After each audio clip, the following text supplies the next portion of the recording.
Ito si Cyril Manabat, pinanganak noong January 27, 2004 sa Taytay, Rizal.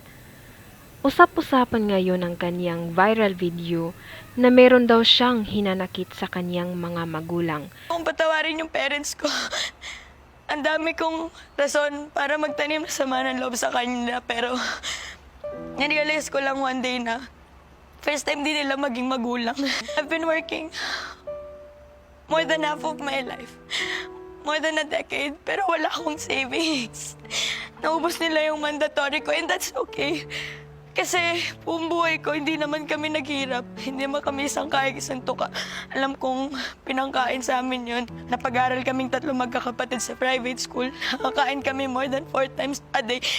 May mga medicine yung pamilya ko, may maintenance si mama. Kaya ang dream ko talaga, after ko pag-aralin yung mga kapatid ko, sila naman yung pag-graduate ko.